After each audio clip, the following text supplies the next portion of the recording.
जब वे जंगल में जाने वाले थे तो अथर्व ने पूछा, वरिष्ठ, क्या हम पैदल ही अकादमी जाएंगे? अथर्व हैरान था। मैंने खुद को किस मुसीबत में डाल लिया है? कम से कम उसे हमें वहां ले जाने के लिए गाड़ी तो तैयार करनी चाहिए थी। अथर्व का सवाल सुनकर क्रिस हंसा। हाँ हाँ हाँ, बिल्कुल नहीं। मेरे साथ आओ, मैं तुम्हें हमारी सवारी दिखाऊंगा। क्रिस ने अथर्व को जंगल में उसके पीछे आने का इशारा किया। जंगल में जाने से पहले अथर्व ने उसे संदिग्ध नजरों से देखा। वे कुछ देर तक चले, फिर वे जंगल में एक खुले मैदान में पहुंचे। अथर्व ने जो देखा उससे दंग रह गया। खुले मैदान में घास पर एक बड़ा पक्षी जैसा प्राणी लेटा हुआ था। जब अथर्व पास गया और उस प्राणी को करीब से देखा तो वह और भी हैरान रह गया।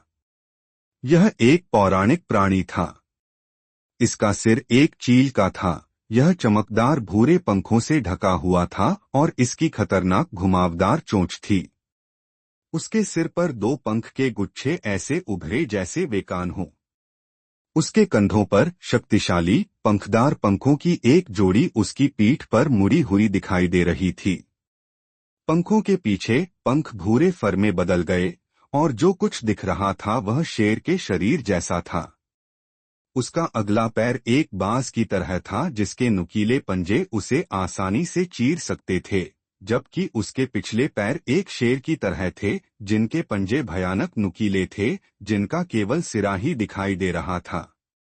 जैसे ही अथर्व उसके करीब गया, उस प्राणी ने अपना सिर उठाया और उस अजनबी को देखा जो उसके करीब आ रहा था। उसकी काली मोती जैसी आंखें मोहक थीं। अथर्व ने अपने सामने राजसी प्राणी को देखा और उसके पास शब्द नहीं थे। यह अथर्व अपनी बात पूरी नहीं कर पाया और लगातार हकला रहा था। अथर्व ने जादुई जानवर देखे थे, इसलिए यह उसका पहली बार नहीं था। लेकिन यह वह पौराणिक जानवर था जिसे उसने केवल किताबों में ही देखा था। उसने कभी नहीं सोचा था कि वह अपनी साधना यात्रा की शुरुआत में इसे देख पाएगा। यह ब्राउन है, यह हमारे लिए घर वापस जाने का साधन बनेगी। क्रिस ने मुस्कुराते हुए उस जीव का परिचय कराया। उसे इस प्रतिक्रिया की उम्मीद थी, इसलिए वह हैरान नहीं हुआ। हर बार जब वह नए छात्रों को ले जाने के लिए बाहर जाता था तो यह उसके लिए हमेशा सबसे अच्छा हिस्सा होता था। जब भी वह नए छात्रों के चेहरे पर चौंकने वाली प्रतिक्रिया देखता है तो उसे हमेशा हंसी आती है। यह एक ग्रिफिन है, अथर्व ने कहा। पहली बार देखने के बाद से अथर्व की आंखें एक बार भी उस जीव से नहीं हटीं। यह हवाई गति के मामले में आकाश के शासकों में से एक था और इसमें भयानक ताकत थी।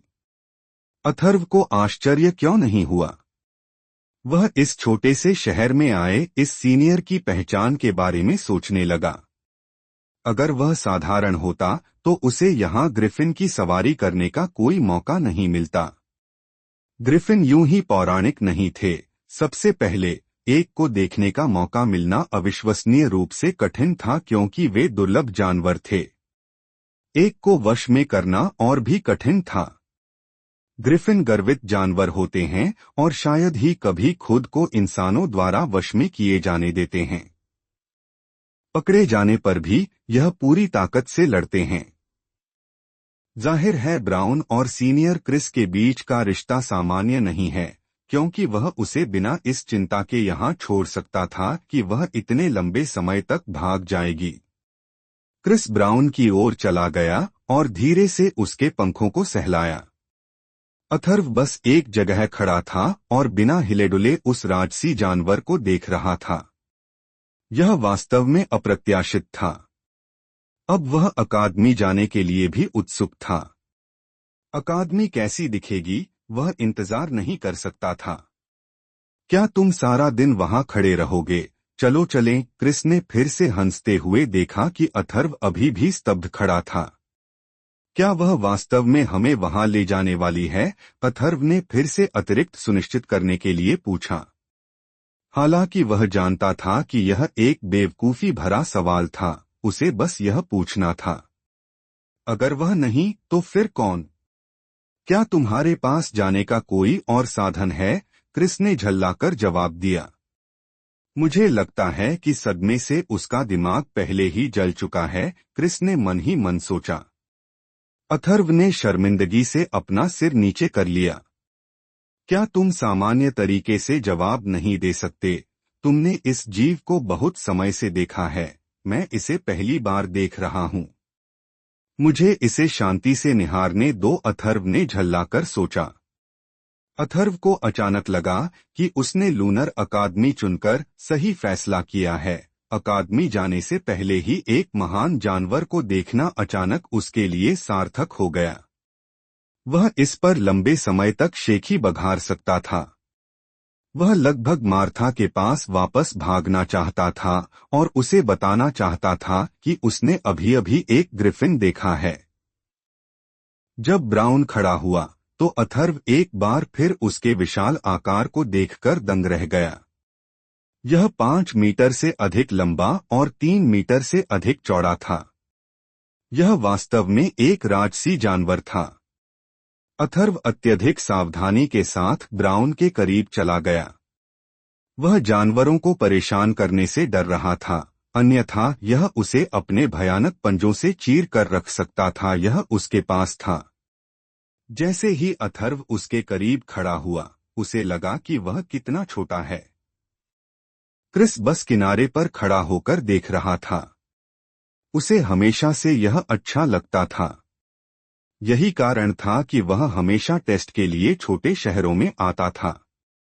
यह चौथी बार था जब वह टेस्ट के लिए रेड सिटी आ रहा था। आश्चर्यजनक रूप से उसने अथर्व को 2 बार टेस्ट देते हुए देखा। अन्य प्रतिनिधियों के विपरीत वह दूसरे शहरों में जा सकता है। शायद यह भाग्य था जिसने उसे अथर्व के चमत्कार का गवाह बनाया। वह उस भावना का वर्णन नहीं कर सकता था, लेकिन वह जानता था कि अथर्व उसके जीवन में कोई साधारण व्यक्ति नहीं होगा। उसने सुना था कि कैसे अथर्व अपने तत्व को जगाने में विफल होने के बाद अचानक जंगल में प्रशिक्षण लेना शुरू कर देता है। इतना ही नहीं, बल्कि उसने यह भी सुना कि कैसे अथर्व डेरेक को हराने में सक्षम था, जो पहले से ही कलेक्शन प्लेन के 8वें चरण में था। यह कोई साधारण व्यक्ति नहीं कर सकता। वह अथर्व की भविष्य की उपलब्धियों का इंतजार कर रहा था।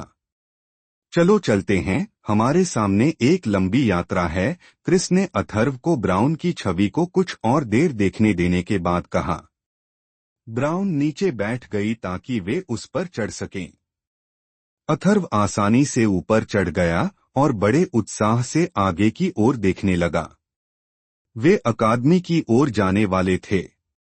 जब वे ऊपर चढ़ गए और खुद को स्थिर किया, तो क्रिस ने ब्राउन की पीठ थपथपाई और संकेत दिया कि अब जाने का समय हो गया है। ब्राउन हवा में उड़ गई। 2 दिन बाद अथर्व और क्रिस एक रेस्तरां में खाना खा रहे थे। आमतौर पर एलिमेंटलिस्ट कई दिन बिना खाए रह सकते हैं, लेकिन उनमें से ज्यादातर अभी भी स्वादिष्ट खाद्य पदार्थों का स्वाद लेना पसंद करते हैं, इसलिए वे जब भी मौका मिलता है खा लेते हैं। और कुछ खाद्य पदार्थ साधकों के लिए भी सहायक होते हैं। अथर्व ने अभी तक साधना शुरू नहीं की है, इसलिए उसे अभी भी भोजन के पोषण पर निर्भर रहना पड़ता है। हालांकि वह एक दिन बिना खाए रह सकता था, लेकिन वह ऐसा नहीं करना चाहता था। अथर्व खाने का शौकीन था, उसे खाना बहुत पसंद था, इसलिए उसका न खाना उसके लिए सजा की तरह है। वरिष्ठ, मैं अकेला ऐसा कैसे हो सकता हूँ जो रेड सिटी से लूनर अकादमी में शामिल हुआ? अथर्व ने अपने सामने रखे मांस का एक बड़ा टुकड़ा खाने के बाद पूछा। उसने देखा कि अकादमी में उसके साथ कोई और बच्चा नहीं जा रहा था, और यह काफी अजीब था क्योंकि अन्य अकादमियों के प्रतिनिधि वापस जाते समय कम से कम 2 बच्चों को साथ ले जाते हैं। ठीक है, हमारे पास प्रवेश दर कम है, क्रिस ने बिना अपना सिर उठाए कहा। स्पष्ट रूप से वह भी अथर्व की तरह ही खाने का शौकीन था। अथर्व देख सकता था कि क्रिस अपने भोजन का कितना आनंद ले रहा था, इसलिए उसने भोजन के बाद पूछने का फैसला किया।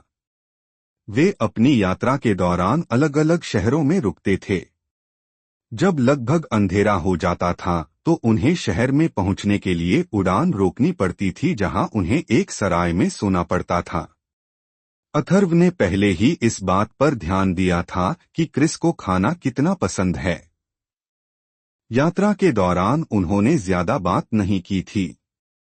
जब भी वे हवा में होते थे, अथर्व हमेशा अपने पर्यावरण का अध्ययन करता था और उनके यात्रा मार्गों का ध्यानपूर्वक निरीक्षण करता था।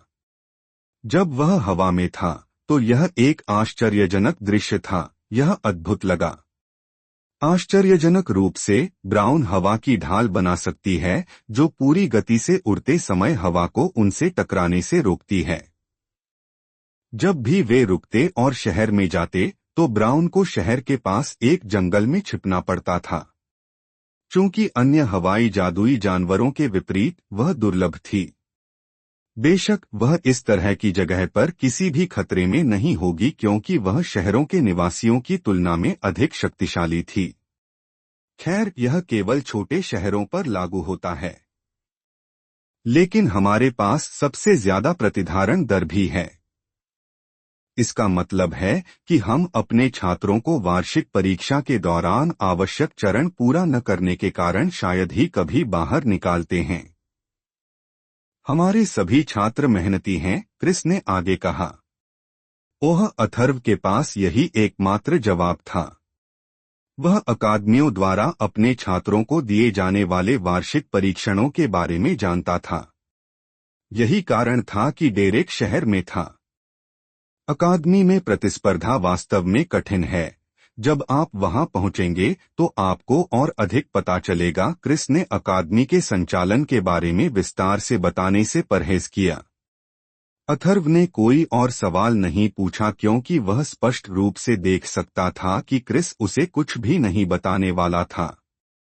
खाने के बाद वे तुरंत सोने के लिए सराय में चले गए। चूंकि उन्हें अभी भी लगभग 2 दिन की यात्रा करनी थी, इसलिए उन्हें ठीक से आराम करने की आवश्यकता थी। 2 दिन बाद अथर्व ने अब तक देखे गए सबसे बड़े शहर के द्वार को देखा।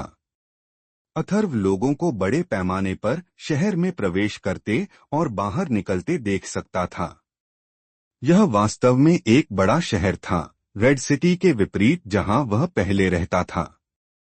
लूनर अकादमी शहर से 1 किलोमीटर पश्चिम में स्थित थी।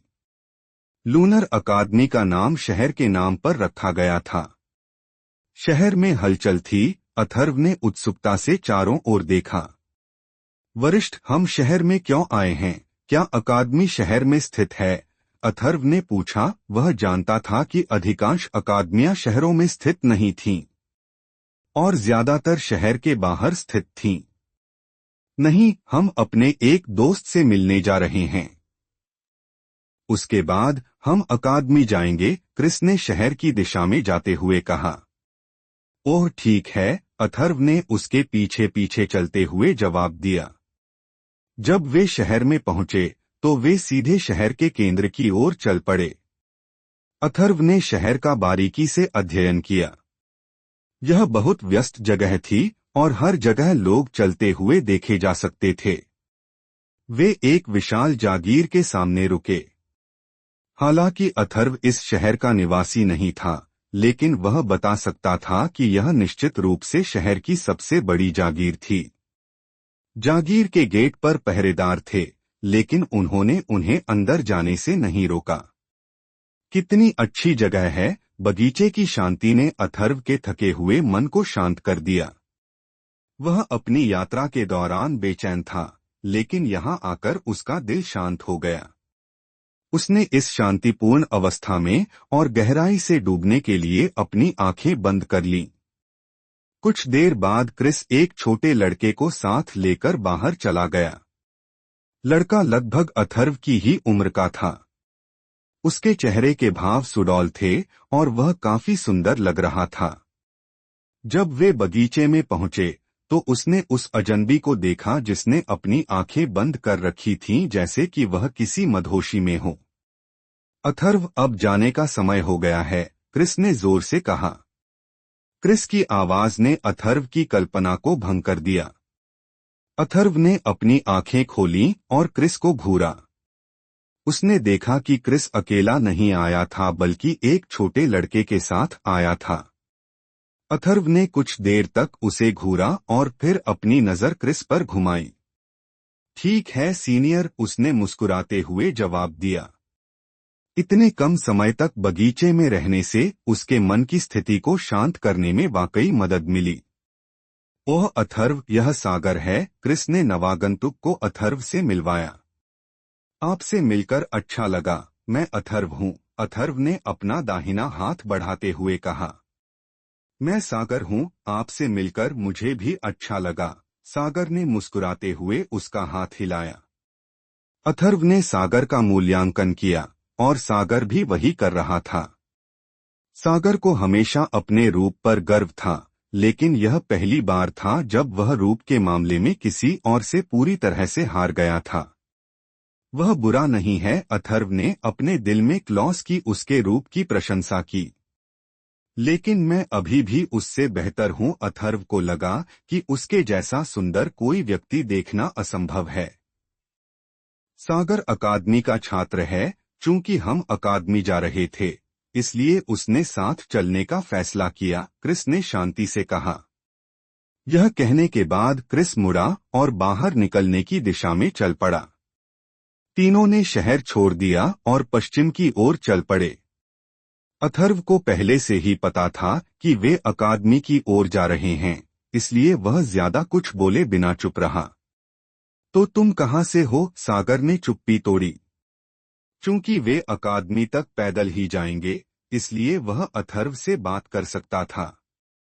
अगर क्रिस ने उन्हें गाड़ी में जाने दिया होता तो यह बेहतर होता, लेकिन जब सागर ने इस बारे में बात की तो उसने मना कर दिया। मैं रेड सिटी से हूँ, यह यहाँ से बहुत दूर है, अथर्व ने जवाब दिया। ओह, मैंने इसके बारे में कभी नहीं सुना, सागर ने जवाब देने से पहले कुछ देर सोचा। यह कोई बड़ी जगह नहीं है, इसलिए यह सामान्य है कि आप इसके बारे में नहीं जानते। अथर्व के चेहरे पर मुस्कान आ गई। आप सीनियर क्रिस के साथ कैसे आए? मुझे लगा कि वह नए छात्रों को लाने गया है, सागर ने हैरान भाव से पूछा। उसने क्रिस को कभी भी 12 साल से बड़े बच्चे के साथ वापस आते नहीं देखा था, जब भी वह टेस्ट के लिए जाता था। कभी कभी वह किसी के साथ भी नहीं लौटता। क्रिस नए बच्चों के लिए सामान्य वार्षिक टेस्ट के लिए गया था, जिन्होंने अभी अभी अपने तत्व को जगाया है। लेकिन उसे किसी ऐसे व्यक्ति के साथ लौटते देखना आश्चर्यजनक था, जो पूरी तरह से उम्र से बड़ा था।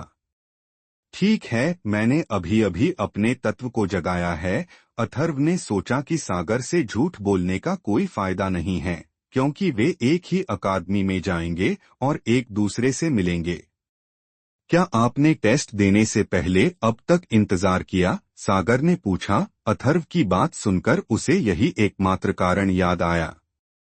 लेकिन यह अप्रत्याशित था कि कोई व्यक्ति टेस्ट देने से पहले 12 साल से अधिक उम्र तक देरी करेगा। यह आपको अपने साथियों के साथ एक बड़े नुकसान में डाल देगा, क्योंकि वे पहले से ही उच्च स्तर पर विकसित हो चुके होंगे, इससे पहले कि आप विकसित होना शुरू करें। नहीं, मैंने एक बार टेस्ट कराया था, जब मैं 12 साल का था। लेकिन मैं उस समय अपने तत्व को जागृत करने में विफल रहा, इसलिए 4 साल तक इंतजार करने के बाद मैंने फिर से टेस्ट कराया, अथर्व ने बताया। रुको, तुम अपने तत्व को जगाने में असफल रहे? सागर यह कथन सुनकर अवाक रह गया। यह पूरी तरह से अपमानजनक था। 12 वर्ष की आयु में तत्व को जगाने में सक्षम न होना आमतौर पर बहुत दुर्लभ था, लेकिन 12 वर्ष की आयु में ऐसा करने में विफल होने के बाद अपने तत्व को जगाने में सक्षम होना और भी दुर्लभ था। चूंकि ऐसे बहुत कम लोग थे जो 12 वर्ष की आयु में अपने तत्व को जगा नहीं पाए थे, इसलिए बाद में अपने तत्व को जगाने वाले लोगों की संख्या बहुत कम थी। वास्तव में किलिन साम्राज्य में हाल के दिनों में ऐसा कोई मामला नहीं हुआ है। हाँ, जिस दिन मैं परीक्षा में असफल हुआ उस दिन सीनियर भी मौजूद थे। वह अकेला व्यक्ति था जिसने उस दिन मुझसे उत्साहवर्धक शब्द कहे थे। अथर्व ने जो कुछ भी कह सका उसे याद किया। हालांकि उसे बहुत कम याद था, फिर भी उसे याद था कि क्रिस ने उससे क्या कहा था। तो परीक्षण के बाद आपने कौन सा तत्व जगाया? सागर ने उत्सुकता से पूछा। बिजली और पृथ्वी तत्व, अथर्व ने उससे कुछ भी छिपाए बिना उत्तर दिया। आप एक दोहरे तत्ववादी हैं, सागर ने कहा। जब क्रिस ने सागर की चीख सुनी तो उसने पीछे देखा। क्रिस को नाराज करने के डर से सागर ने तुरंत अपना मुंह बंद कर लिया। हाँ, मैं हूं, अथर्व ने उत्तर दिया। सागर अथर्व की कहानी से मोहित हो गया। यह वास्तव में चौंकाने वाली बात थी। पहले तो वह एक तत्व को जगा नहीं सका, फिर बाद में उसने न केवल एक बल्कि दो तत्वों को जगाया। और उनमें से एक दुर्लभ बिजली तत्व था, और वे आम तौर पर दूसरे को सबसे अच्छी रक्षा वाला तत्व मानते थे। बिजली के भयानक हमले के साथ साथ पृथ्वी की लचीली रक्षा के साथ वह कह सकता था कि अथर्व एक आदर्श योद्धा था जो हमला और रक्षा दोनों कर सकता है। तुम्हारे बारे में क्या ख्याल है? तुमने अपने परीक्षण के दौरान कौन सा तत्व जगाया? अथर्व ने पूछा। ठीक है, मैं एक जल तत्ववादी हूँ, सागर ने शांत स्वर में घोषणा की। वह पहले से ही कुछ समय से अकादमी में था। ठीक है, अथर्व ने अपनी माँ के बारे में सोचा जब उसने सुना कि क्लॉस एक जल तत्ववादी था। वह जानता था कि वह भयानक थी। सौभाग्य से वह केवल उसके पैरों को जमा देती है, और जब भी वह गड़बड़ करता है तो वह और कुछ नहीं करती। अथर्व और सागर अकादमी के करीब जाते हुए बात करते रहे। अथर्व को पता चला कि अकादमी में 5 हॉल थे, जिनमें से प्रत्येक हॉल एक तत्व का प्रतिनिधित्व करता था। वहां जल हॉल, अग्नि हॉल, पृथ्वी हॉल, पवन हॉल और बिजली हॉल था। अकादमी में विशेष कक्षाएं भी होती थीं। प्रत्येक हॉल को क्रमशः 3 साधना प्लेन के लिए 3 कक्षाओं में विभाजित किया गया था। कलेक्शन प्लेन के छात्र अपने बाद के तत्व हॉल में पहली कक्षा में हैं। फ्यूजन प्लेन के छात्र दूसरी कक्षा में हैं, जबकि तीसरी कक्षा आर्केन छात्रों के लिए थी। सागर पहले से ही तीसरी कक्षा में था, जो आर्केन प्लेन छात्रों के लिए थी। अथर्व इस बात से हैरान था कि वे कितनी तेजी से खेती करते हैं। उसने यह भी पाया कि सागर भी उसी की तरह एक पर्पल ग्रेडेड टैलेंट था, अभी के लिए। वह थोड़ा हैरान था क्योंकि सागर ने डार्कनेस या लाइट हॉल का कोई जिक्र नहीं किया था। लाइटनिंग एलिमेंट की तुलना में वे कहीं अधिक दुर्लभ थे, लेकिन उसने कभी नहीं सोचा था कि वे इतने दुर्लभ होंगे।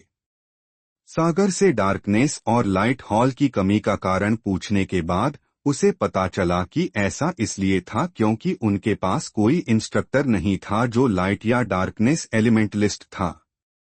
आखिरकार लाइट या डार्कनेस एलिमेंटलिस्ट शायद ही कभी दिखाई देता है। उसे आर्केन प्लेन तक पहुंचने में कितना समय लगेगा? खैर, वह इंतजार नहीं कर सकता था।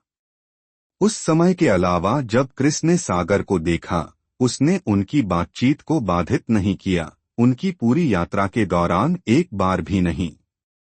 वे जल्द ही अकादमी पहुंच गए, और अथर्व इसे देखकर दंग रह गया। खैर, अगर वह कहता है कि लूनर सिटी का गेट सबसे बड़ा था जो उसने देखा था, तो लूनर अकादमी का गेट सबसे भव्य था। गेट 9 मीटर से अधिक ऊंचा था, जिसकी चौड़ाई 6 मीटर से अधिक थी। गेट पर बने डिजाइन जीवंत लग रहे थे, और जब अथर्व ने ध्यान से देखा तो उसे गेट के केंद्र में एक फीनिक्स की छवि दिखाई दी। वे अकादमी के मैदान में चले गए। अकादमी स्पष्ट रूप से रेड सिटी से बड़ी थी। जिस क्षण वे अकादमी में दाखिल हुए, क्रिस ने तुरंत अथर्व को छोड़ दिया और गायब होने से पहले केवल सागर को निर्देश दिया कि क्या करना है। अथर्व ने बिना किसी प्रतिक्रिया के अविश्वसनीय क्रिस को देखा। चूंकि उसका सागर के साथ पहले से ही अच्छा रिश्ता था, इसलिए उसे सागर द्वारा उसे चारों ओर दिखाने में कोई समस्या नहीं थी। तो हम पहले कहाँ जा रहे हैं? अथर्व ने कुछ उत्साह के साथ पूछा। हम सबसे पहले आपका पंजीकरण करवाने जा रहे हैं। फिर उसके बाद मैं आपको अकादमी से परिचित कराऊंगा। सागर ने अथर्व को अपनी योजना बताई। अथर्व इससे सहमत थे। चूंकि वह यहाँ था, इसलिए उसे अकादमी के छात्र के रूप में पंजीकरण करवाना चाहिए। सागर और अथर्व पंजीकरण भवन की ओर बढ़ते हुए चर्चा कर रहे थे। सागर अथर्व को पंजीकरण भवन में ले गया। जब वे वहां पहुंचे तो उन्होंने देखा कि लगभग 8 बच्चे अपना पंजीकरण करवाने के लिए प्रतीक्षा कर रहे थे।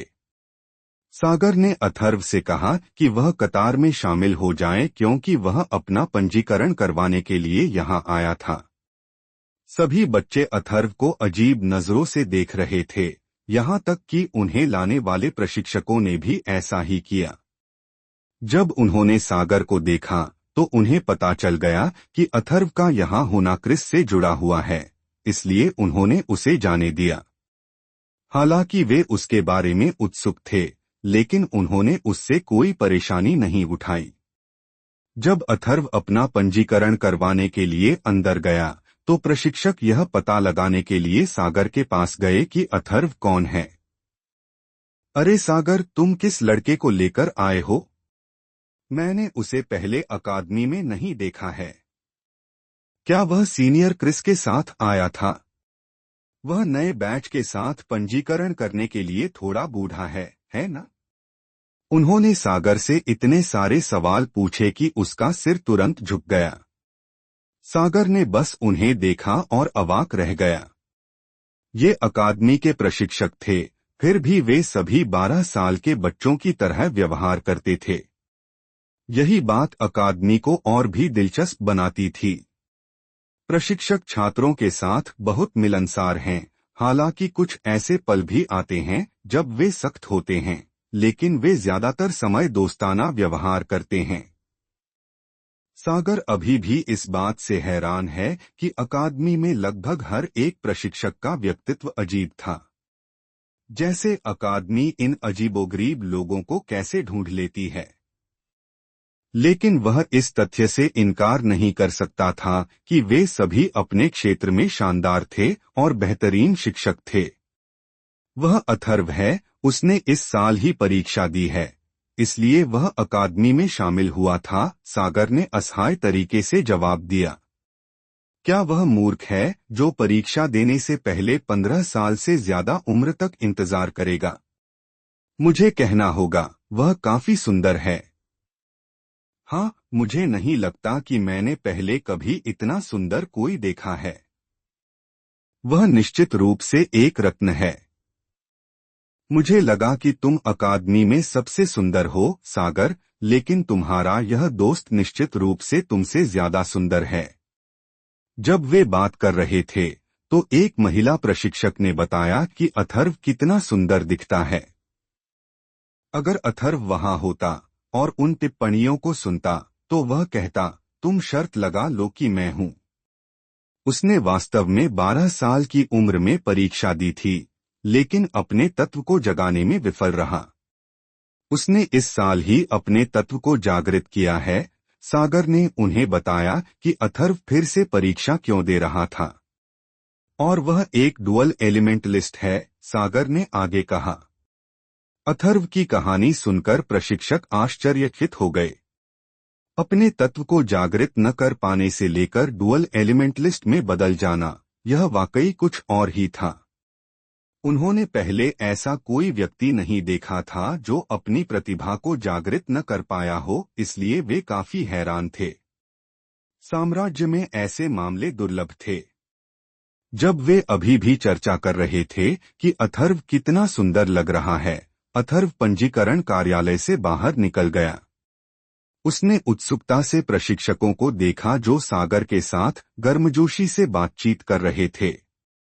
जिस क्षण सागर ने देखा कि अथर्व पहले से ही पंजीकरण कार्यालय से बाहर है, वह तुरंत उसके पास गया। उसे और करीब आने से रोका और फिर जल्दी से उसके साथ भाग गया। वह निश्चित रूप से नहीं चाहता था कि अथर्व देखे कि अकादमी के प्रशिक्षक उसके पहले दिन कितने अजीब थे। अथर्व सागर की प्रतिक्रिया के कारण आश्चर्यचकित था, लेकिन कुछ नहीं बोला। जब वे चल रहे थे, सागर ने कुछ सोचा और पूछा, वैसे आपका रहने का क्वार्टर कहाँ स्थित है? उन्होंने प्रत्येक छात्र को रहने के लिए एक क्वार्टर आवंटित किया। उनके रहने के क्वार्टर अकादमी के पश्चिमी और दक्षिणी भागों में थे। प्रशिक्षकों और अकादमी के अन्य कर्मचारियों के क्वार्टर अकादमी के उत्तरी भाग में स्थित थे। पूर्वी भाग में कक्षाओं के लिए उपयोग किए जाने वाले हॉल, पुस्तकालय, पंजीकरण कार्यालय और मिशन हॉल थे। उन्होंने मुझे पश्चिमी भाग में रहने के लिए क्वार्टर दिया है, अथर्व ने कहा, जब उसने पंजीकरण कक्ष में उसे दिया गया कार्ड निकाला। उसने उस पर नजर डाली और उस पर 413 नंबर देखा। सागर ने कार्ड की ओर देखा। ओह, आपको क्वार्टर 413 में नियुक्त किया गया है। आप जानते हैं कि यह कहाँ है? अथर्व ने यह कहते हुए पूछा।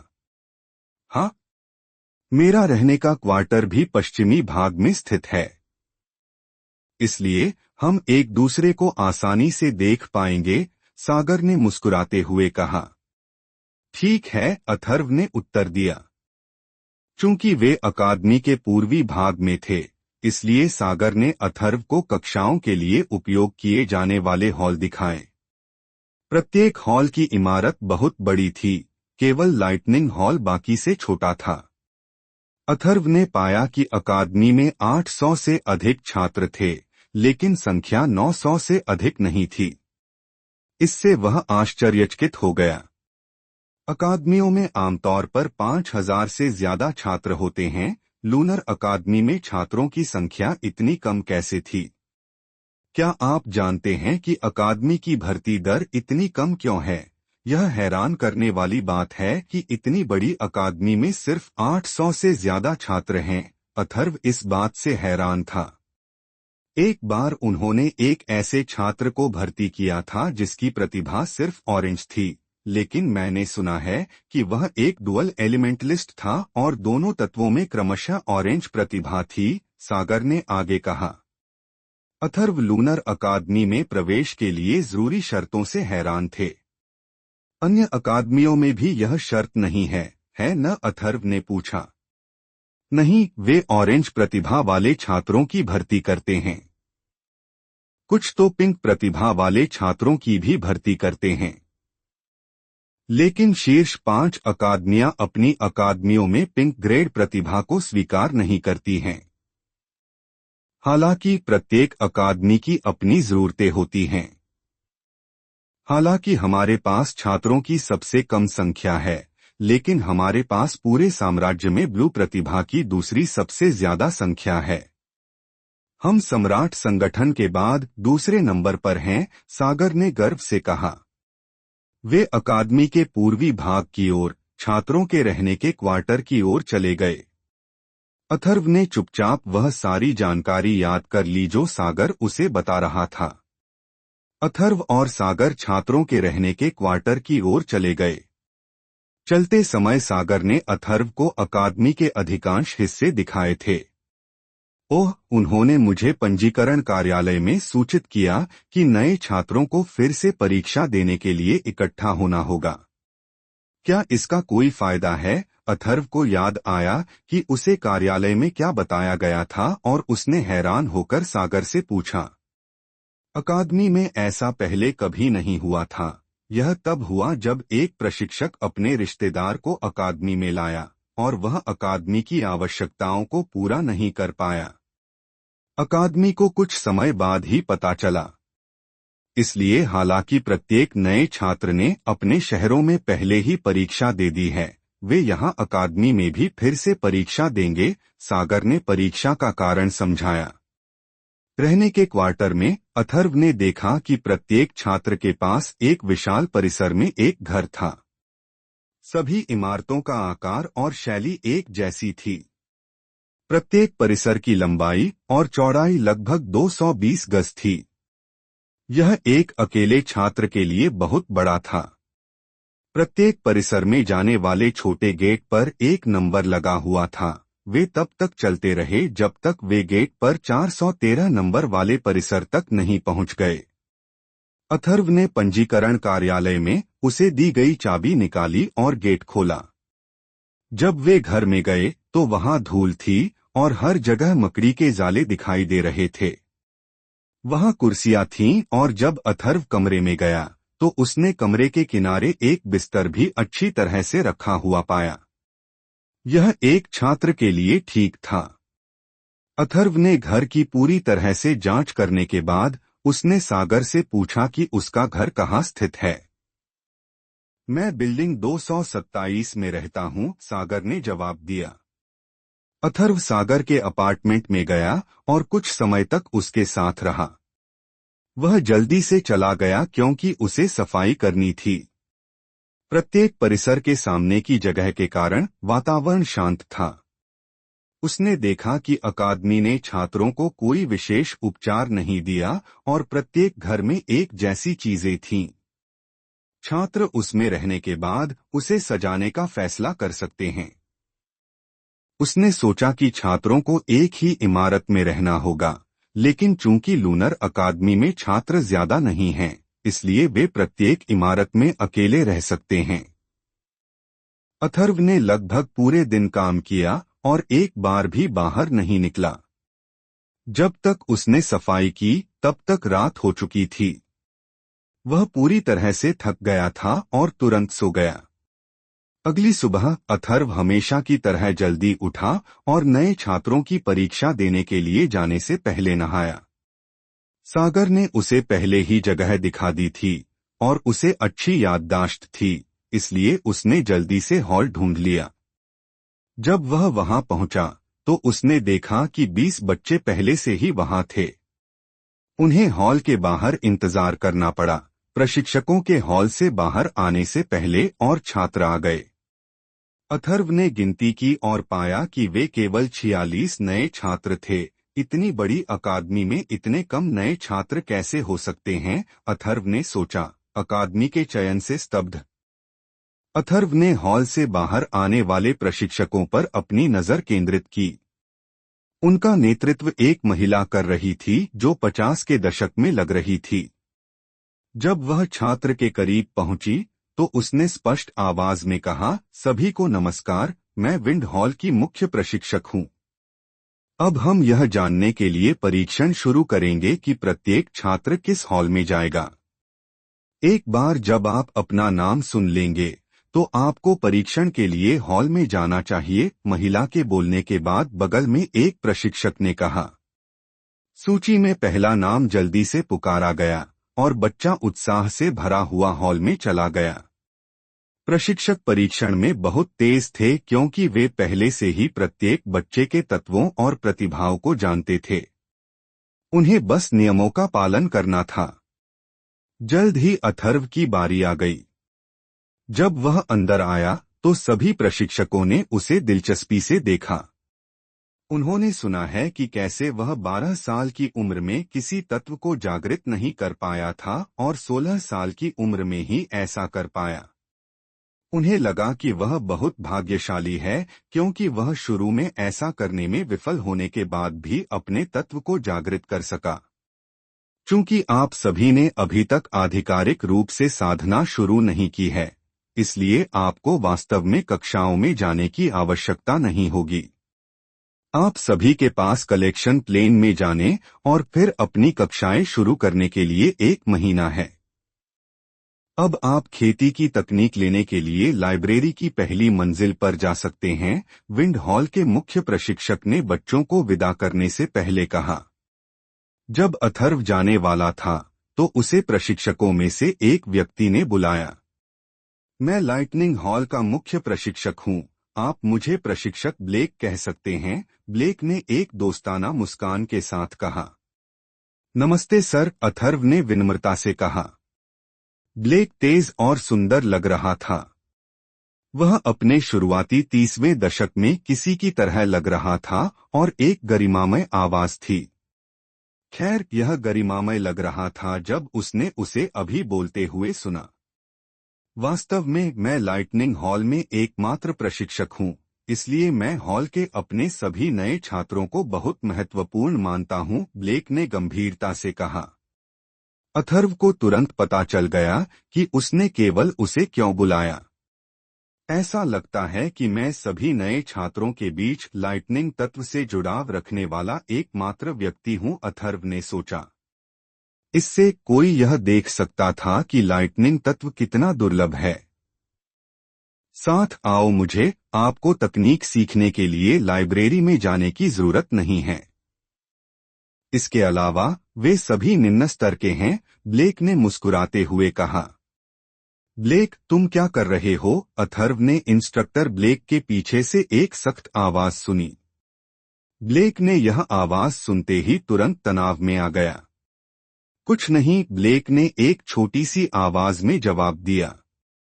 अथर्व ने ब्लेक को घूर कर देखा, उसके अचानक बदलाव से पूरी तरह चौंक गया। एक पल वह एक प्रतिष्ठित व्यक्ति था और अगले ही पल वह एक बच्चे की तरह नम्र हो गया। अथर्व ने आवाज की दिशा में देखा और पाया कि यह विंड हॉल का मुख्य प्रशिक्षक था। ब्लेक ने महिला की ठंडी निगाहों से मिलने के लिए मुड़कर देखा। वह सहज रूप से एक कदम पीछे हट गया। आपको पता होना चाहिए कि हम अपने किसी भी छात्र को विशेष उपचार नहीं देते हैं, महिला ने ठंडी आवाज में कहा। प्रशिक्षक रोशनी, मैं उसे कोई विशेष उपचार नहीं दे रहा हूं। आप स्पष्ट रूप से जानते हैं कि मेरे हॉल में सबसे कम छात्र हैं, इसलिए मैं उनकी यथासंभव मदद करने की कोशिश करता हूं, ब्लेक ने संक्षेप में समझाया। इससे कुछ नहीं बदलता, सभी नए छात्रों के लिए एक ही शुरुआती बिंदु होना आवश्यक है, रोशनी ने ठंडी सांस ली। वह ब्लेक के व्यवहार से काफी हैरान थी। वह आमतौर पर किसी नए छात्र के प्रति इस तरह का व्यवहार नहीं करता। ठीक है, अगर वह इस तकनीक को अपनाने के लिए सहमत होता है तो उसे भी एक अल्टीमेटम दिया जाएगा, ब्लेक ने गंभीरता से कहा। अल्टीमेटम? रोशनी ने पूछा। अथर्व ने यह सुनकर अपनी भौहें ऊपर उठाईं। वह अकादमी से कोई विशेष व्यवहार नहीं चाहता था। खैर, विशेष व्यवहार अच्छा होगा, लेकिन इसके साथ एक अल्टीमेटम जुड़ा होना अच्छा नहीं है। उसने अल्टीमेटम को ध्यान से सुनने का इंतजार किया। हाँ, चूंकि उसे एक बेहतर तकनीक का इस्तेमाल करने का मौका मिलेगा, इसलिए उसे आगे बढ़ने के लिए कम समय की जरूरत होगी, ब्लेक ने जवाब दिया। ठीक ठीक कितने दिन? रोशनी ने पूछा। 10 दिन, ब्लेक ने जवाब दिया। जब रोशनी ने यह सुना तो वह हैरान रह गई।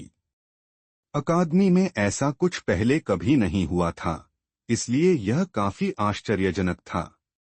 उसे लगा कि इस सब में कुछ गड़बड़ है, चूंकि यह अल्टीमेटम इसके साथ जुड़ा हुआ है।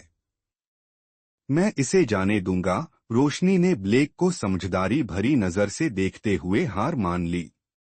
वह जानती थी कि यह ब्लेक का विचार नहीं था, यह अकादमी में उच्च अधिकारियों का विचार रहा होगा।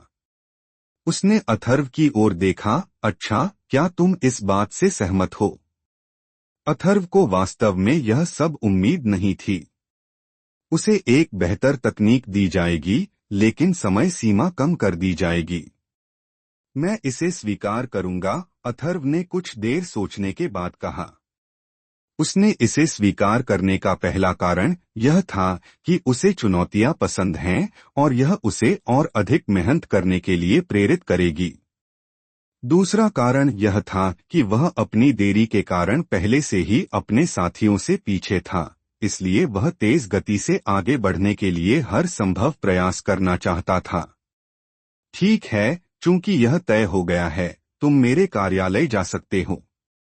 मैं थोड़ी देर में वहां पहुंच जाऊंगा, ब्लेक ने कहा, अथर्व के इस चुनौती को स्वीकार करने के निर्णय को स्पष्ट रूप से स्वीकार करते हुए। अथर्व ने जाने से पहले ब्लेक से अपने कार्यालय का रास्ता पूछा। अथर्व के जाने के बाद रोशनी ने ब्लेक की ओर देखा। मुझे पता है कि यह तुम्हारा विचार नहीं था। हालांकि आपके पास सबसे कम छात्र हैं, लेकिन आपने कभी भी उनमें से किसी के साथ ऐसा व्यवहार नहीं किया है। मुझे यह पत्र कल मिला। यह क्रिस का था। ब्लेक ने उसे एक पत्र दिया। क्रिस रोशनी ने पत्र को पढ़ने से पहले उसे संदिग्ध नजर से देखा। ब्लेक को वापस करने से पहले उसका चेहरा कई बार बदला। हालांकि वह परीक्षा देने के लिए बाहर जाता है, लेकिन अब वह लंबे समय से अकादमी के मामलों से खुद को दूर रखता है। उसे अचानक इस लड़के में दिलचस्पी क्यों है? रोशनी ने पूछा। वही उसे अकादमी में लेकर आया था। वह तब भी मौजूद था जब वह अपनी पहली परीक्षा के दौरान अपने तत्व को जगाने में विफल रहा था। इसलिए मुझे लगता है कि उसने उसके लिए रुचि विकसित की, ब्लेक ने समझाया। लेकिन यह स्पष्ट रूप से वही साधना तकनीक है जिसे अन्य बच्चे पुस्तकालय से सीखने जा रहे हैं। रोशनी ने अपनी भौहें सिकोड़ी। पत्र में अथर्व को देने के लिए जो तकनीक बताई गई थी, वह बिल्कुल वैसी ही थी जैसी अन्य बच्चों को दी जाएगी। हाँ, यह है। क्रिस ने कहा कि मुझे अथर्व को बताना चाहिए कि यह तकनीक उस तकनीक से बेहतर है जिसे बच्चे लाइब्रेरी में अपनाते हैं। ब्लेक ने मिश्रित भावनाओं के साथ उत्तर दिया। वह किसी नए छात्र को धोखा नहीं देना चाहता था, लेकिन वह क्रिस के आदेश को मना भी नहीं कर सकता था। यह उसके लिए मुश्किल होगा, लेकिन असंभव नहीं। रोशनी स्पष्ट रूप से चौंक गई थी। ब्लू टैलेंट को 10 दिनों के भीतर आगे बढ़ने में कोई समस्या नहीं होगी। चूंकि अथर्व एक डुअल एलिमेंटलिस्ट था, इसलिए यह संभव भी था। चूंकि वे बच्चों पर बहुत अधिक दबाव नहीं डालना चाहते थे, इसलिए उन्होंने आमतौर पर उच्च प्रतिभा वाले लोगों में अंतर किए बिना सभी को समान समय दिया। मुझे नहीं पता कि उसने ऐसा क्यों कहा, लेकिन उसने मुझे ऐसा करने के लिए कहा था। ब्लेक ने एक व्यंग्यात्मक मुस्कान दी। क्रिस का व्यक्तित्व हमेशा से ही अजीब रहा है, इसलिए उन्हें नहीं पता था कि वह क्या करने वाला था। चूंकि यह उसका विचार था, इसलिए हम इंतजार करेंगे और देखेंगे कि क्या होता है, रोशनी ने जाने से पहले कहा। अथर्व लाइटनिंग विभाग की ओर बढ़ा और उसे दिए गए विवरण के अनुसार जल्दी से ब्लेक का कार्यालय ढूंढ लिया। वह वहां पहुंचकर उसने धैर्यपूर्वक ब्लेक का इंतजार किया।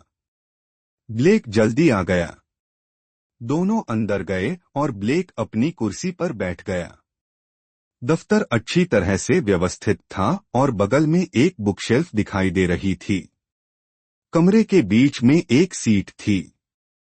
बैठ जाओ। अथर्व दफ्तर का निरीक्षण करते हुए बैठा रहा। यह तकनीक है, आपके पास पैटर्न याद करने के लिए 1 दिन है। उसके बाद आपको इसे मुझे वापस करना होगा, क्योंकि आपको इतनी कीमती तकनीक को लंबे समय तक अपने पास नहीं रखना चाहिए। ब्लेक ने अथर्व को एक स्क्रॉल दिया। स्क्रॉल में विस्तृत विवरण था कि अको कैसे साधना करनी है। अथर्व ने इसे रखने से पहले देखा। ठीक है सर। अथर्व दफ्तर से निकल गया और घर वापस चला गया ताकि वह यह सुनिश्चित करने के लिए स्क्रॉल का अच्छी तरह से अध्ययन कर सके कि साधना करते समय कोई गलती न हो। अथर्व अपने घर वापस गया और तुरंत स्क्रॉल का अध्ययन करना शुरू कर दिया। उसे इसे कल तक वापस करना था, इसलिए उसे अपने समय का सही उपयोग करना था। अपनी मां से मिले स्क्रॉल की तरह यह भी बहुत विस्तृत था ताकि यह सुनिश्चित किया जा सके कि इसका उपयोग करने वाला कोई भी व्यक्ति गलती न करे। साधना करते समय गलती करना बहुत विनाशकारी हो सकता है। सबसे खराब स्थिति में एलिमेंटलिस्ट की मृत्यु हो जाती है। सबसे अच्छी स्थिति में कम से कम 3 महीने तक बिस्तर पर पड़े रहना पड़ता है। अथर्व ने स्क्रॉल में वर्णित पैटर्न और निर्देशों का भी अध्ययन किया। शरीर के बाहर 9 परतें थीं जो तत्व कणों के अवशोषण में बाधा डालती हैं। एक बार जब कोई इन 9 परतों को समझ लेता है और पहली परत को तोड़ देता है, तो यह कलेक्शन तल में प्रवेश करने का संकेत होता है। कलेक्शन तल में रहते हुए एलिमेंटलिस्ट को 9 परतों में से प्रत्येक को तोड़ना होगा। उन्हें तोड़ने की प्रक्रिया संग्रह तल में उन्नति को इंगित करती है। प्रत्येक टूटी हुई परत के लिए एलिमेंटलिस्ट तल में एक चरण आगे बढ़ता है। स्क्रॉल पर बताई गई पहली बात यह थी कि ध्यान की अवस्था में जाना और हवा में तत्वों को महसूस करने का प्रयास करना। एक बार जब आप ऐसा कर लेते हैं तो अगला चरण दिए गए तकनीक के साथ अपने शरीर में तत्व कणों को आकर्षित करना होता है। अथर्व को ध्यान की अवस्था में जाने में कोई समस्या नहीं थी क्योंकि वह पिछले 1 साल से ध्यान कर रहा था और तत्वों को समझने की कोशिश कर रहा था। वह जल्दी से ध्यान की अवस्था में आ गया और स्क्रॉल में बताए गए निर्देशों का पालन करते हुए उसने तत्वों को महसूस करने की कोशिश की। एक औसत बच्चे को पहली बार पूरी तरह से ध्यान की अवस्था में आने में 1 या 2 दिन लगते हैं। चूंकि अथर्व पहले भी ऐसा कर चुका था, इसलिए वह आसानी से प्रवेश कर सकता था। उसने अपना मन शांत किया और 10 मिनट के बाद ध्यान की अवस्था में आ गया। उसने महसूस किया कि उसके चारों ओर कई चांदी के रंग के कण तैर रहे थे। यह आकर्षक था। जब उसने उन्हें महसूस किया तो वह उत्साहित हो गया और एकाग्रता खो बैठा। उसकी उत्तेजना ने उसकी ध्यान की अवस्था को बाधित कर दिया और उसे उससे बाहर निकलने के लिए मजबूर होना पड़ा। वे चांदी के रंग के कण बिजली के तत्व होने चाहिए, अथर्व ने उत्साह से कहा। मैं केवल बिजली के तत्व को ही कैसे महसूस कर पाया? अथर्व को यह देखकर आश्चर्य हुआ कि क्या हो रहा था। चूंकि वह एक द्वितत्ववादी था, इसलिए उसे पृथ्वी और बिजली दोनों तत्वों को महसूस करने में सक्षम होना चाहिए था, लेकिन उसने केवल बिजली तत्व को ही महसूस किया। पृथ्वी तत्व का कोई निशान नहीं था। मैं फिर से कोशिश करूंगा। मैं जल्दी से विचलित हो गया। शायद यही कारण था कि मैं पृथ्वी तत्व को नोटिस नहीं कर पाया। अथर्व ने जल्दी से फिर से कोशिश करने का फैसला किया। उसने अपना मन शांत किया और एक बार फिर ध्यान की अवस्था में चला गया। इस बार जब उसने चांदी के रंग के धब्बे महसूस किए तो उसने यह देखने के लिए और अधिक ध्यान केंद्रित करने की कोशिश की कि क्या वह पृथ्वी तत्व को महसूस कर सकता है। आश्चर्य की बात नहीं है, उसने अपने आसपास पृथ्वी तत्व को धीरे धीरे महसूस करना शुरू कर दिया। इस तथ्य के कारण कि बिजली तत्व के लिए उसका टैलेंट ग्रेड पृथ्वी तत्व से अधिक था, वह पहले बिजली तत्व को ही महसूस कर सकता था। अपने दिमाग को पूरी तरह से केंद्रित करने के बाद ही वह पृथ्वी तत्व को महसूस कर पाया। पृथ्वी तत्व को जल्दी से महसूस करने में सक्षम होने का दूसरा कारण यह था कि वह पृथ्वी पर बैठा था। चूंकि एक एलिमेंटलिस्ट को तब फायदा होता था जब वे ऐसी जगह पर होते थे जहां उनके तत्व प्रचुर मात्रा में होते थे, इसलिए पृथ्वी एलिमेंटलिस्ट को मूल रूप से अन्य एलिमेंटलिस्ट पर फायदा होता है क्योंकि लड़ाई ज्यादातर जमीन पर की जाती थी। तत्वों को महसूस करने के बाद अथर्व के लिए अगले चरण को आजमाने का समय आ गया था। यदि वह सफलतापूर्वक तत्वों को अपने शरीर की ओर आकर्षित कर सकता है और पहली परत को तोड़ सकता है, तो वह सफलतापूर्वक कलेक्शन प्लेन में प्रवेश कर सकता है। उसने निर्देशों का पालन किया, लेकिन कोई परिणाम नहीं निकला।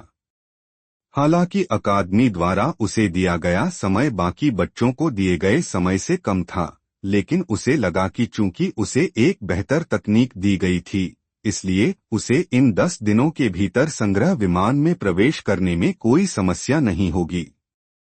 अगले दिन अथर्व स्क्रॉल को ब्लेक को वापस करने के लिए लाइटनिंग हॉल गया। जब वह वहां पहुंचा तो उसने लाइटनिंग हॉल के 8 छात्रों को देखा। वे सभी उसकी उम्र के आसपास थे और केवल 2 थोड़े बड़े दिख रहे थे।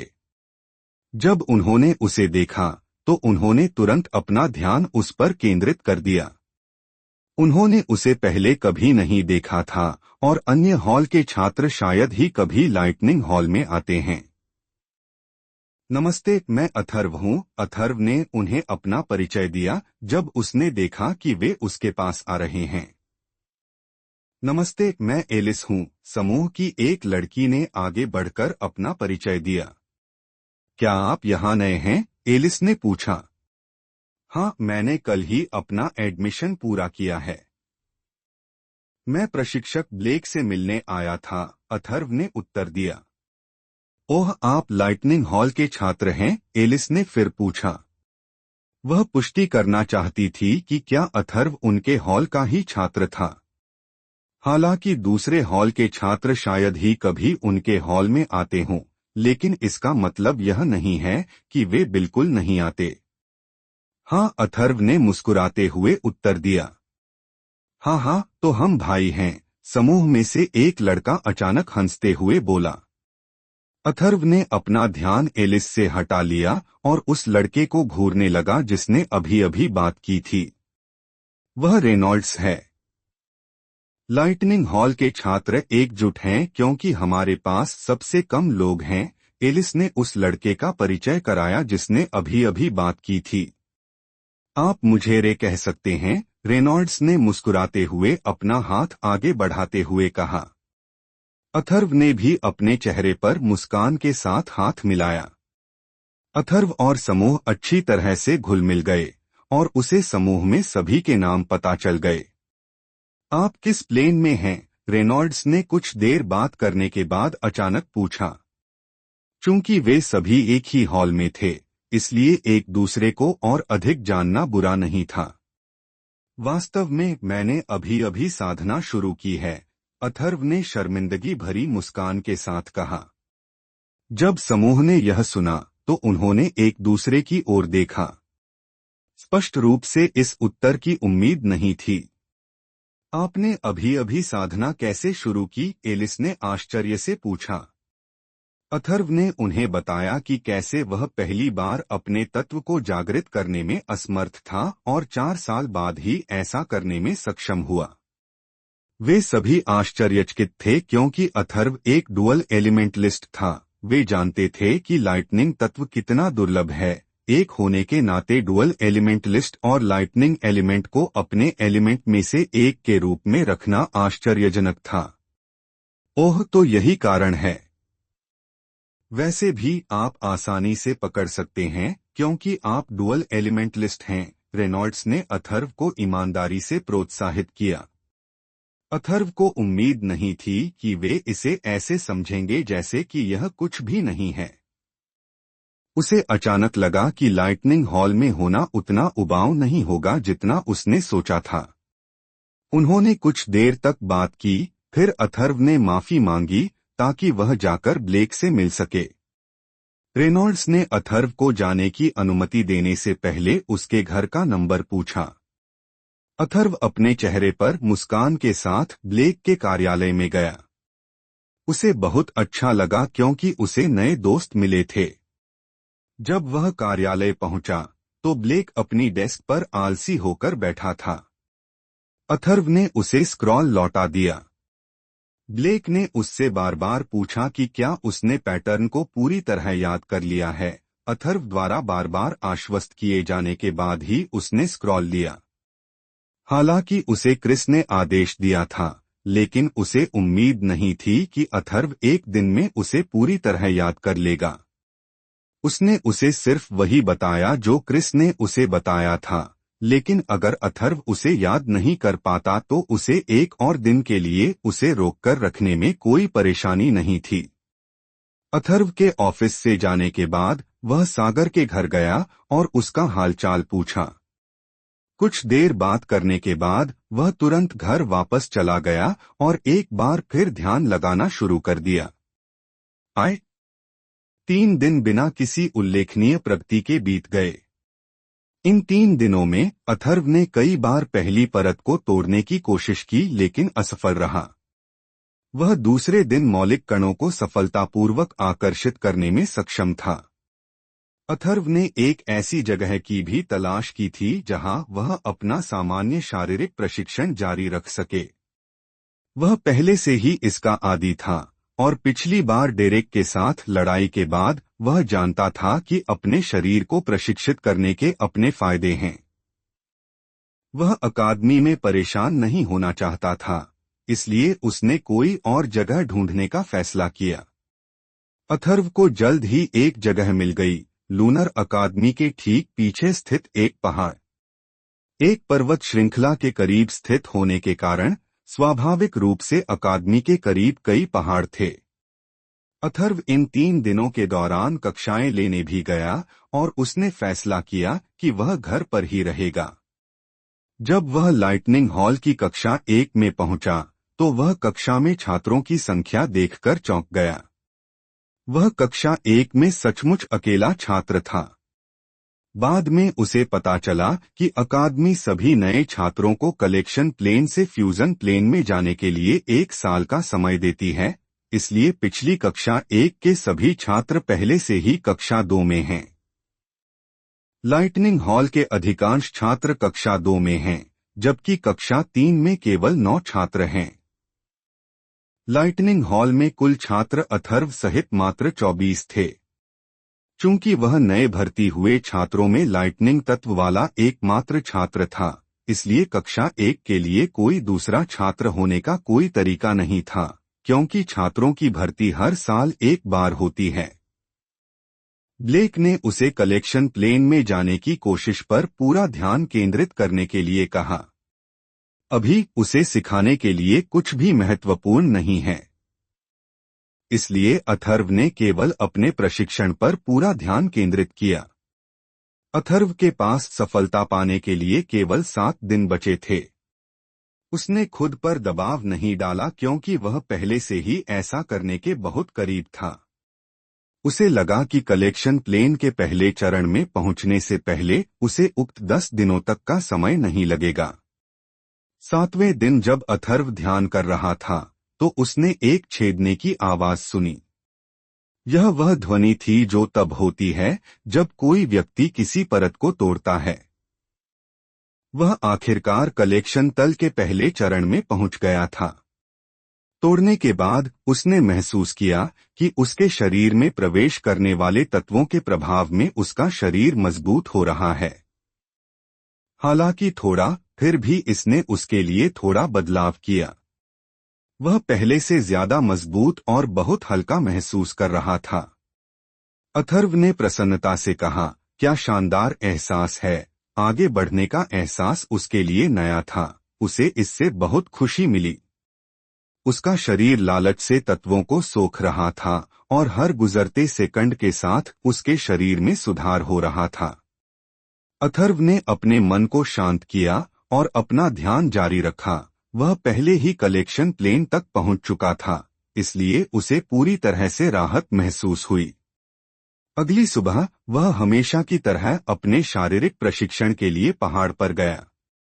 उसने देखा कि उसकी ताकत, गति, सहनशक्ति, इंद्रियां सभी बढ़ गई हैं। हालांकि थोड़ी सी वृद्धि हुई है, क्योंकि वह हर दिन प्रशिक्षण लेता है, इसलिए वह इसे नोटिस करने में सक्षम था। अथर्व ने कलेक्शन प्लेन तक पहुंचने के बाद अपना ध्यान बंद नहीं किया। वह जानता था कि यह केवल शुरुआत है और अगर उसे अपने साथियों के साथ पकड़ने की कोई उम्मीद है तो उसे कड़ी मेहनत करने की जरूरत है। एक समय में एक कदम और कई उपलब्धियां हासिल करके मजबूत होता गया। अथर्व 10वें दिन से पहले एक और परत को तोड़ने में सक्षम था। उसकी गति को भयानक कहा जा सकता है क्योंकि एक नए एलिमेंटलिस्ट को इसे पार करने में कम से कम 2 महीने लगेंगे, प्रथम स्तर से द्वितीय स्तर तक, बशर्ते कि उनके पास बैंगनी प्रतिभा हो। यहाँ तक कि नीली प्रतिभा वाले लोगों को भी यह उपलब्धि हासिल करने में कम से कम 1.5 महीने का समय लगेगा। केवल सबसे असाधारण लोग ही इसे 1 महीने के भीतर कर पाते हैं। ब्लेक का कार्यालय। आज आखिरी दिन है, क्या आपको लगता है कि वह यह कर सकता है? रोशनी ने सोच समझकर पूछा। मुझे नहीं पता, लेकिन मैंने उससे कहा था कि उसके प्रशिक्षण का परिणाम चाहे जो भी हो, वह आज ही मुझे रिपोर्ट करे, ब्लेक ने उत्तर दिया। उसने अथर्व को तब से नहीं देखा था जब से उसने उसे अपनी साधना पर पूरा ध्यान केंद्रित करने के लिए कहा था।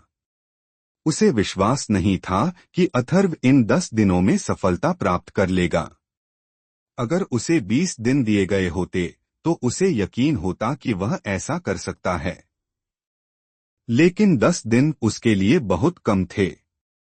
मुझे विश्वास नहीं हो रहा है कि आपने वास्तव में एक नए छात्र के साथ ऐसा छल किया। कार्यालय में मनोरंजन से भरी एक नरम आवाज गूंजी। ब्लेक ने लंबे चेहरे के साथ देखा कि आवाज कहां से आ रही है। वक्ता वाटर हॉल की प्रशिक्षकों में से एक थी। वह देखने में अभी भी 20 की उम्र की लग रही थी। डेलिया, मैं तुम्हें पहले ही बता चुका हूं कि यह मेरा विचार नहीं था। मैं बच्चों के साथ चालें चलने के लिए इतना स्वतंत्र नहीं हूं, ब्लेक ने तुरंत जवाब दिया। बस तुम दोनों। तुम्हारी एक और बात और मैं तुम्हें बाहर भेज दूंगा। डेलिया, रोशनी ने तुरंत हस्तक्षेप किया। वह जानती थी कि अगर उन्होंने इसे नहीं रोका तो इसका कोई अंत नहीं होगा। डेलिया एकमात्र प्रशिक्षक थी जो मुख्य प्रशिक्षक नहीं थी। वह यहाँ क्या कर रही है? ब्लेक ने नाराजगी में पूछा। उसने इसके बारे में सुना और यह देखने के लिए भी उत्सुक थी कि क्या अथर्व सफल होगा।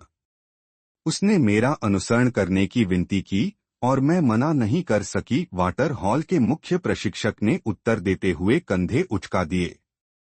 यदि अथर्व 10 दिनों के भीतर कलेक्शन प्लेन के पहले चरण में सफलतापूर्वक प्रवेश कर सकता है तो यह अकादमी के इतिहास में किसी भी छात्र का सबसे तेज प्रदर्शन होगा।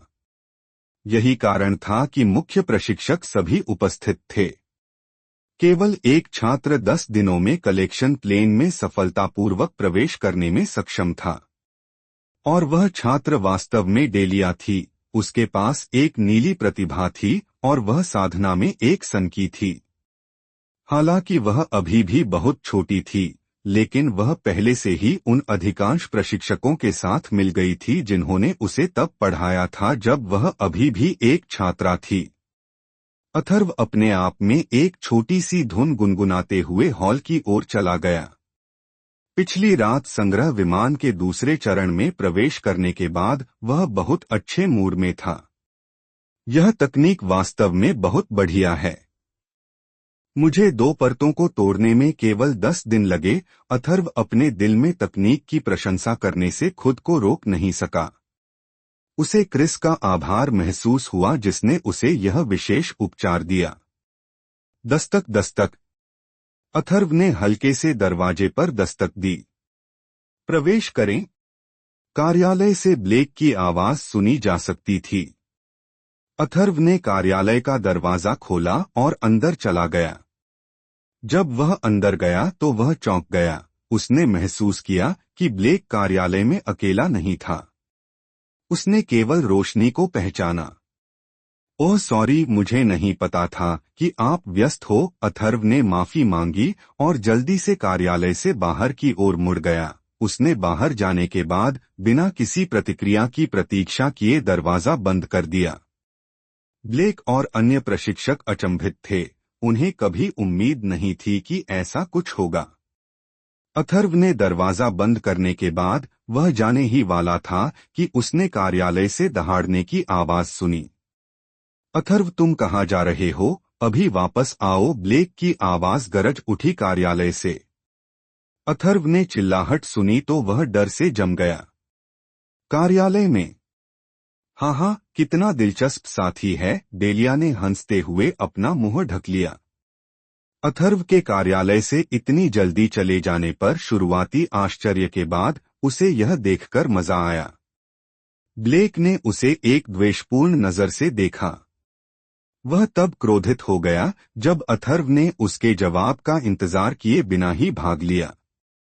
अथर्व ने मुड़कर दरवाजा हल्के से खोला। उसे लगा कि ब्लेक दूसरे हेड इंस्ट्रक्टर के साथ मीटिंग कर रहा है, खासकर जब उसने रोशनी को पहचान लिया। उसने कभी नहीं सोचा था कि ब्लेक के पास अभी भी उससे मिलने का समय होगा। उसने बाहर इंतजार करने की योजना बनाई, शायद वापस लौटने से पहले रेनॉल्ड्स और बाकी लोगों से मिलने की। अंदर जाने के बाद उसने अपने पीछे धीरे से दरवाजा बंद किया और थोड़ा चिंतित महसूस करते हुए ऊपर देखा। ब्लेक ने उसे घूरते हुए देखा। उसके चेहरे पर अभी भी गुस्सा दिखाई दे रहा था। तुम ऑफिस से क्यों चले गए? ब्लेक ने थोड़ी झुंझलाहट के साथ पूछा। रोशनी ने ब्लेक की ओर देखा और फिर अथर्व की ओर। आह, भूल जाओ, रोशनी ने सुझाव दिया। वह जानती थी कि ब्लेक सिर्फ डेलिया की वजह से ही चिड़चिड़ा था और कुछ नहीं। डेलिया ने ब्लेक को एक व्यंग्यात्मक मुस्कान के साथ देखा। ब्लेक ने अब उससे कोई मतलब नहीं निकाला क्योंकि वह जानता था कि वह उसे और परेशान करेगी। अथर्व, हम कोई मीटिंग नहीं कर रहे हैं। दरअसल वे सभी तुम्हारे लिए यहाँ हैं। ब्लेक शांत हो गया और बोला जब उसने देखा कि अथर्व सिर्फ उसे देख रहा था और कुछ नहीं कह रहा था। मैं, अथर्व ने उलझन भरी नजर से पूछा। मैं हमेशा से ही प्रशिक्षण पर ध्यान केंद्रित करता रहा हूँ। वे मुझे कैसे जानते थे? अथर्व ने सोचा। हाँ, तुम। वे जानना चाहते थे कि क्या तुम इन 10 दिनों में सफलता प्राप्त कर पाओगे। ब्लेक ने मुस्कुराते हुए समझाया ताकि अथर्व को यहाँ इतने सारे लोगों के होने से थोड़ी सी बेचैनी हो। ओह, मुझे लगा कि यह कुछ और है, अथर्व ने राहत भरे लहजे में कहा। उसे लगा कि उसने कुछ ऐसा किया है जो उसे नहीं करना चाहिए था, इसलिए वे उसके लिए यहाँ थे। तुम्हें तनाव में आने की जरूरत नहीं है, वे सभी यहाँ मेरे जैसे मुख्य प्रशिक्षक हैं। हालांकि एक खास व्यक्ति को छोड़कर, ब्लेक ने डेलिया को देखते हुए वाक्य के अंतिम भाग पर जोर दिया। जब वह उसे घूर रहा था तो उसके चेहरे पर वह वही है जिसके बारे में मैं बात कर रहा हूँ वाली नजर थी। जब डेलिया ने ब्लेक की बात सुनी और वह उसे जो नजर दे रहा था उसे सुना तो वह ठंडी सांस लेने लगी। हम्फ, अगर तुम अभी भी मुझसे ज्यादा मजबूत नहीं होते तो मैं तुम्हें बहुत पहले ही पीट चुकी होती, उसने मन ही मन सोचा। अथर्व ने उसकी आंखों का अनुसरण किया और आश्चर्यजनक रूप से सुंदर डेलिया को देखा। अथर्व ने उन्हें मुस्कुराते हुए अभिवादन किया, जितना हो सके उतना अच्छा दिखने की कोशिश करते हुए। डेलिया ने उसे देखा, वह कितना सुंदर था, इस बात से आश्चर्यचकित थी। जब अथर्व ने पहली बार कार्यालय में प्रवेश किया तो उसे स्पष्ट रूप से देखने का मौका नहीं मिला। वह अकेली नहीं थी जो उसे परख रही थी। अन्य प्रशिक्षक जो उसे पहली बार देख रहे थे उन्होंने भी ऐसा ही किया। अथर्व ने भी उन्हें परखा, हालांकि वह डेलिया के बारे में सबसे अधिक उत्सुक था। चूंकि वह उसके दृष्टिकोण से प्रशिक्षक होने के लिए बहुत छोटी थी। उसने हमेशा गंभीर दिखने वाली रोशनी, भूरे बालों वाले एक सुसंस्कृत व्यक्ति, युवाओं की भावना से बह रही खूबसूरत डेलिया, नीले बालों वाली एक मध्यम आयु वर्ग की महिला और एक पुरुष को देखा जिसके शरीर पर खुरदुरे काले बाल थे। खुरदुरे दिखने वाला व्यक्ति निश्चित रूप से अर्थ हॉल का मुख्य प्रशिक्षक है, अथर्व ने उस व्यक्ति को देखकर सोचा। जब ब्लेक ने देखा कि वे सभी एक दूसरे को परख रहे थे तो उसने प्रत्येक प्रशिक्षक को अथर्व से मिलवाया। जब ब्लेक ने अर्थ हॉल के मुख्य प्रशिक्षक का परिचय कराया तो अथर्व उस व्यक्ति को देखकर आश्चर्यचकित हो गया जिसकी ओर ब्लेक इशारा कर रहा था। शायद उसने कोई गलती की हो, यही बात अथर्व के दिमाग में गूंज रही थी। तुम भी एक अर्थ एलिमेंटलिस्ट हो, बहुत बढ़िया। तुम्हें अर्थ हॉल में जाने की कोशिश करनी चाहिए। हालांकि अर्थ एलिमेंट के लिए तुम्हारी प्रतिभा उतनी नहीं है जितनी लाइटनिंग एलिमेंट के लिए है, लेकिन अर्थ एलिमेंट बहुत ही दुर्जेय है, अर्थ हॉल के मुख्य प्रशिक्षक माइकल ने कहा। मैं जरूर जाऊंगा। चूंकि मैं पूरी तरह से साधना पर केंद्रित था, इसलिए मेरे पास समय नहीं था, अथर्व ने धीरे से उत्तर दिया। उसे आश्चर्य हुआ कि जो उससे बात कर रहा था वह खुरदुरा दिखने वाला आदमी नहीं था, बल्कि वह एक सुडौल दिखने वाला आदमी था। अर्थ हॉल के मुख्य प्रशिक्षक के भूरे बाल थे जो अब सफेद होने लगे थे। उसका चेहरा अच्छी तरह से तराशा हुआ था और उसकी आंखें अंबर रंग की थीं जो युवा शरारतों से चमक रही थीं। माइकल की शक्ल देखकर अथर्व हैरान था। उसे लगा कि सभी अर्थ एलिमेंटलिस्ट कच्चे दिखते हैं। उसे उम्मीद नहीं थी कि सुडौल दिखने वाला आदमी वास्तव में अर्थ हॉल का मुख्य प्रशिक्षक होगा। वह ब्लेक से भी बेहतर दिख रहा था, हालांकि वह उम्र में बड़ा था। माइकल ने अथर्व की अजीब शक्ल देखी और हंसा। क्या तुमने मुझसे असभ्य दिखने की उम्मीद की थी? अथर्व ने अजीब तरह से मुस्कुराते हुए कहा, माफ करना, मैंने जितने भी अर्थ एलिमेंटलिस्ट देखे हैं वे सभी असभ्य दिख रहे थे। यह सुनकर सभी प्रशिक्षक हंस पड़े। माइकल को लोगों से पहली बार ऐसी प्रतिक्रिया मिलने की आदत हो गई है, क्योंकि उसे पता था कि वह अर्थ एलिमेंटलिस्ट है। अर्थ एलिमेंटलिस्ट की असभ्य प्रकृति के कारण अधिकांश अर्थ एलिमेंटलिस्ट असभ्य दिखते थे। तत्व आमतौर पर एलिमेंटलिस्ट पर प्रतिबिंबित होते हैं, इसलिए यह आश्चर्य की बात नहीं है कि अधिकांश अर्थ एलिमेंटलिस्ट असभ्य दिखते हैं। अधिकांश पवन एलिमेंटलिस्ट फुर्तीले दिखते थे, जबकि अग्नि एलिमेंटलिस्ट लगभग हमेशा उग्र व्यक्तित्व वाले होते हैं। ठीक है, अब वापस उस कारण पर आते हैं जिसके लिए हम सभी आज इकट्ठे हुए हैं, ब्लेक ने हंसी के दौर के बाद गंभीरता से कहा। कार्यालय एक बार फिर शांत हो गया। सभी ने अपनी निगाहें अथर्व पर केंद्रित कर लीं। अथर्व शांत भाव से ब्लेक के करीब चला गया। वह जानता था कि उसे चिंता करने की कोई बात नहीं है, इसलिए वह चिंतित नहीं था। तो क्या तुम कलेक्शन प्लेन को भेजने में सक्षम थे? ब्लेक ने थोड़ी उम्मीद के साथ पूछा, हालांकि अभी भी थोड़ी उम्मीद थी। कलेक्शन प्लेन पर होने के कारण एलिमेंटलिस्ट के शरीर में तत्व पूरी तरह से सक्रिय नहीं होंगे, इसलिए हालांकि मौजूद सभी लोग पहले से ही एक उच्च तल पर थे, लेकिन वे व्यक्तिगत रूप से निरीक्षण किए बिना नहीं जान पाएंगे। अथर्व ने मुस्कुराते हुए कहा, हाँ। जब उन्होंने उसका जवाब सुना तो वे सभी चकित रह गए। उन्होंने कभी नहीं सोचा था कि वह ऐसा करने में सक्षम होगा। मैं एक और परत को भी भेदने में सक्षम था, अथर्व ने बिना किसी जल्दबाजी के कहा। जब प्रशिक्षकों ने उसका पहला उत्तर सुना तो वे सभी स्पष्ट रूप से आश्चर्यचकित थे, लेकिन उसके शब्दों का दूसरा भाग सुनकर वे स्तब्ध रह गए। यह कैसे संभव है? यह उनके दिमाग में गूंजने वाला एकमात्र शब्द था। अथर्व, यह कोई मजाक नहीं है। क्या तुमने अभी जो कहा उसके बारे में निश्चित हो? ब्लेक को निश्चित होना था। उसने सोचा कि अथर्व बिना किसी गंभीरता के यह कह रहा है। बेशक, अथर्व ने पुष्टि की। उसे नहीं पता था कि उन्होंने इसे इस तरह क्यों लिया।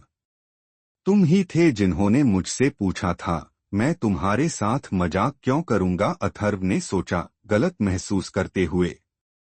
मुझे अपना हाथ दो। ब्लेक ने अपना हाथ बढ़ाया। अथर्व ने अपना हाथ ब्लेक के फैले हुए हाथ पर रखा। जब उसका हाथ ब्लेक की हथेली पर रखा गया तो उसने महसूस किया कि एक रहस्यमयी ऊर्जा उसके शरीर में जा रही है। यह एक अजीब एहसास था, क्योंकि ऐसा कुछ उसने पहले कभी महसूस नहीं किया था। यह वही होगा जिसे वे आध्यात्मिक ऊर्जा कहते हैं। अथर्व ने सोचा कि जब वह आध्यात्मिक ऊर्जा का उपयोग करने में सक्षम होगा तो कैसा महसूस होगा। कुछ समय बाद ब्लेक के हाव भाव में भारी बदलाव आया। असंभव, वह हैरानी से भरी आवाज में हकलाया। दूसरे प्रशिक्षकों ने उसे दिलचस्पी से देखा। अथर्व भी ब्लेक के अचानक भड़कने से हैरान था। यह क्या है? रोशनी ने पूछा। उसने ब्लेक को पहले कभी इस तरह नहीं देखा था। उसकी जिज्ञासा इससे बहुत बढ़ गई थी। खुद जांच लो। ब्लेक ने अथर्व का हाथ उसके हाथ में देते हुए कहा। उसने ग्रे के हाथ पकड़े और ब्लेक की तरह ही अपनी आध्यात्मिक चेतना उसके शरीर में भेजी। पूरी तरह से जांच करने के बाद वह भी निष्कर्षों से चौंक गई। हालांकि उसकी प्रतिक्रिया ब्लेक की प्रतिक्रिया जितनी ज्यादा नहीं थी। तुम सच में बहुत भाग्यशाली लड़के हो। रोशनी ने चमकती आंखों से अथर्व को देखा।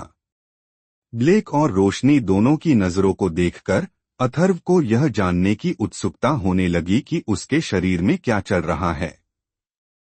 सिर्फ वह ही नहीं, बल्कि दूसरे प्रशिक्षक भी उत्सुक हो रहे थे।